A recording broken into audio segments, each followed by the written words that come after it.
Finley's 6, and he's crazy. He's just go, go, go all of the time. He has questions about everything.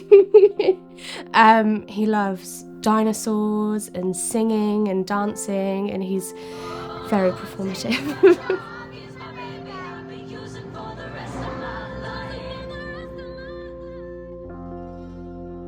When Finley was diagnosed, it was really overwhelming.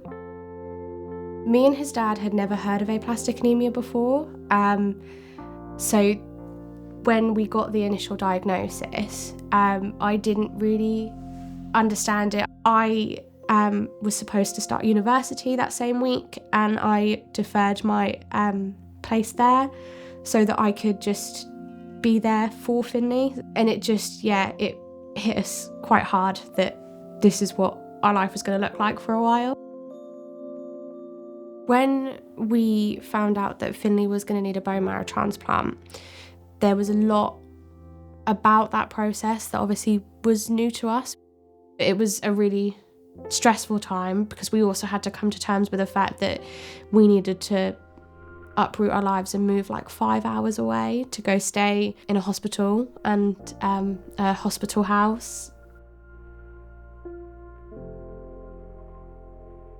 When you're in hospital, all Finley's care is down to them. Like, we do have to take care of him still, but there's always someone out the door. You can just open the door and ask somebody for help. And all of a sudden we were at home, and it was with just meds. There was so many medications, and so all at different times of the day. And it was a real struggle to try and make sure that we were doing things right, I guess. But ultimately, I think we just felt really, really alone. We were introduced to his clinical nurse specialist team, and they made it very clear that I could always phone them and email them if I had any questions, concerns, anything I wanted to talk about at all. We did really lean on our family and friends and sort of try and get support from them. It mostly was just a lot of phone calls. We couldn't really have a lot of people around Finley at the time. We also did get a lot of support from the people who work for the Aplastic Anemia Trust. It was really great to have that place to go and just ask questions. And we were given lots of resources, like different leaflets and booklets to sort of talk through what we could expect from the next few months and how things were going to look. They had a storybook called Super Rare Max, which was really helpful for us to sort of explain through to Finley. They have monthly Zooms that you can sort of join in and take that time to talk to other parents about sort of what's going on with their kids and what sort of things that, you can expect and how other people are feeling, just to sort of rationalise how you're feeling, I guess, so you know that it's not just us.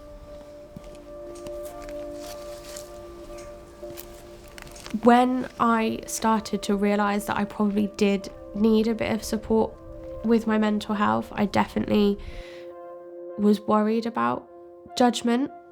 I had a lot of internal struggles with the idea that I needed help when I wasn't the one who was poorly.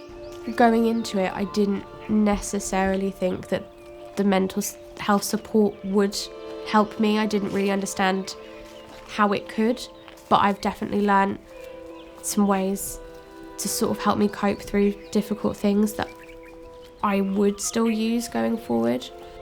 I feel like I harbour like a lot of guilt, because if any of those horrible things, if any of those really rare side effect things were to happen, I feel like it's my fault,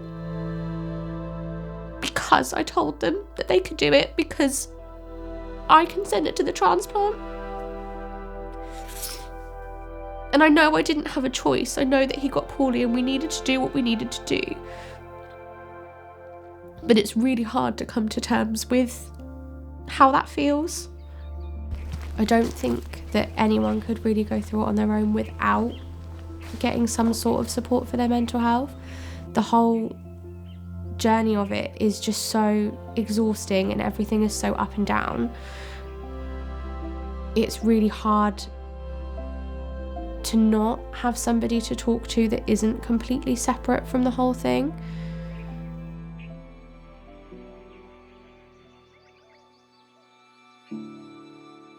If I was speaking to another parent of a child who was recently diagnosed with a rare condition affecting the bone marrow, I think one of the biggest things I would emphasise is, if you're not feeling okay, you can't care for them. You can't do that. No one should ever be worried or embarrassed about asking for mental health support or even financial support, just anything. I don't think people like asking for help financially, but until you're really in the throes of it, I don't think you realise how much it costs to care for a child with aplastic anemia. This whole process, it's impossible to do on your own, and it's impossible to just glide through. None of it is easy. Ring this bell 3 times well. It's told to clearly say, my treatment's done, the course is run, and I am on my way. Right now, things for Finley are looking really positive, which is a huge relief.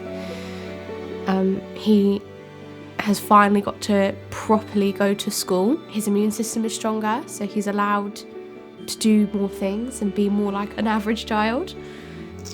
And that is just really amazing to see. There were points throughout the last couple of years where we weren't sure if that's what the future was going to look like. And I'm trying very hard to hold on to that feeling rather than the worry.